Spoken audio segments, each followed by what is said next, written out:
Alright, so a quick brief on how our Bali trip ended. So we were meant to go home the 15th of April, and we were meant to surprise Emils' mom and dad by coming to Wales a few days after arriving in Denmark.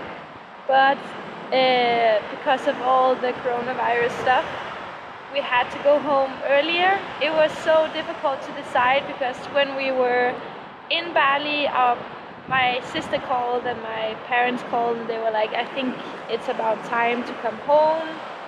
And I felt like it was really difficult to decide whether we should go home or not, because in Bali everything was completely normal. Nothing had happened here yet. And also in Denmark it wasn't too serious yet. It was like people were getting sent home from work and had to basically the country was like going on lockdown for 2 weeks, but everything with airports and travel and stuff like that was still completely normal. But we decided to kind of just like go with what our guts was telling us, and then we wanted to go home. So we booked our tickets and left the day after we decided, and had to do a transit in Kuala Lumpur.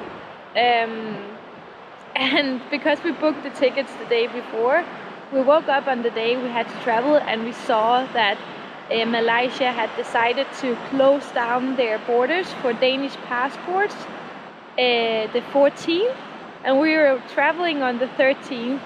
We were landing in Malaysia in the evening and traveling 1 hour before the borders closed. So we were pretty lucky that we got to go home. So this was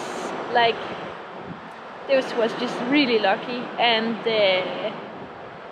so we got to Malaysia, and then we got in our 14-hour flight, and no one was there. I think it's because we traveled a bit before everything went completely crazy.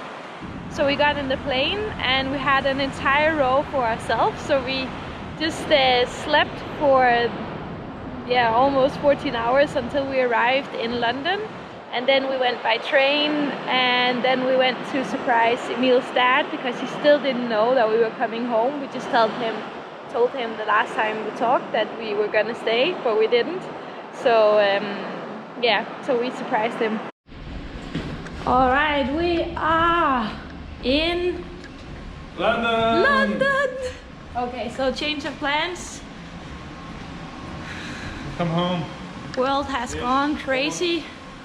Our family wants us home, and we are now on our way to Emils' parents in Wales.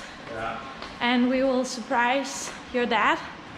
We just have a 6-hour train trip now. Yeah. Remember we had the best 14-hour flight. Our flight was amazing. When you have coronavirus, no one flies. Yeah. So you have literally every single seat to yourself. Yeah. So Emil had a whole row to sleep on. I had a whole row to sleep on. So this flight, I feel like it took like 5 hours. Food. Yeah, Emil got extra food. So It was nice. Okay. Emil has set his mind to do one Sudoku. Like he wants to. This is the worst thing ever. Wants to complete one Sudoku.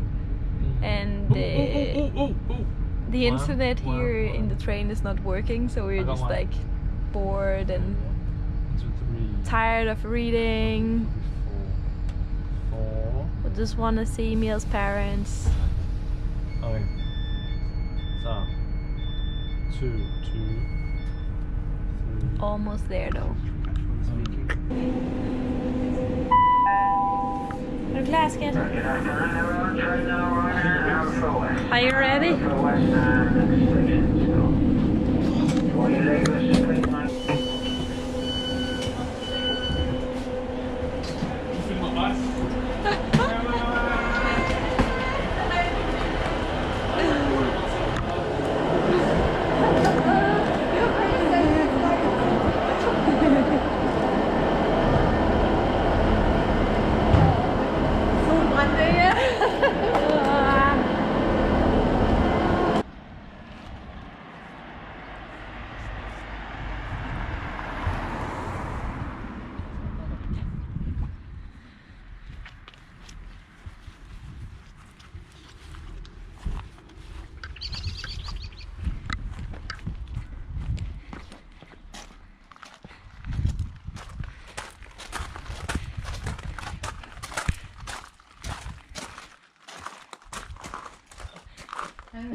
drager.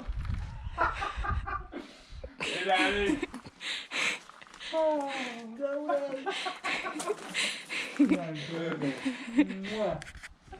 I miss you. I miss you. Oh, baby boy. Oh, I miss you. But it was not the kind of ending we were hoping for our Bali trip. It was sad not to get the proper goodbye, like say proper goodbye to all of our friends, and just like also just like getting used to going home. We were really sad that we didn't get to train and just have fun with our friends coming from Denmark, because they weren't coming anyway to Bali. So we were actually really looking forward to our last time in Bali. But also, like, being here in Wales is just amazing. It's so nice to be here with Emils' parents and just relaxing, and like Emil gets to spend his birthday with his parents here in Wales, and things are turning out quite nice for us.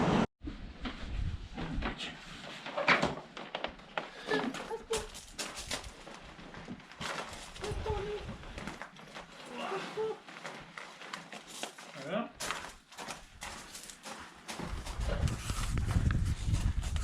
Hoe dacht ik al maakt?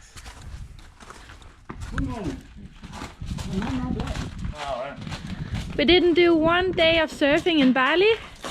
And now the temperature is 3 degrees. We're gonna go surfing. Yay! Surfing in Wales is the best.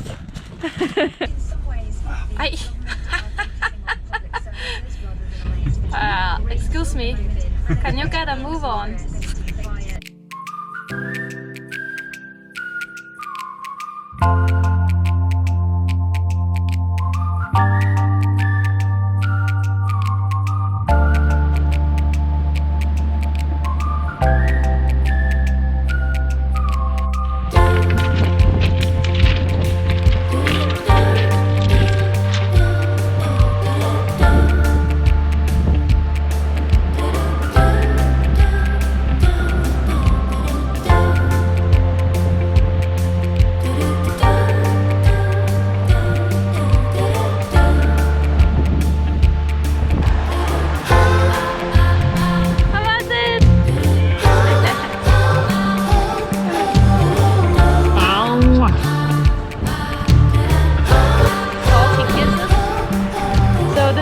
Is like heading home to Denmark, because now Denmark has decided to close their borders, and therefore planes are a bit like less reliable. But yeah, we'll wait and see. So far we're just enjoying our time. So hopefully see you back in Denmark soon. Bye.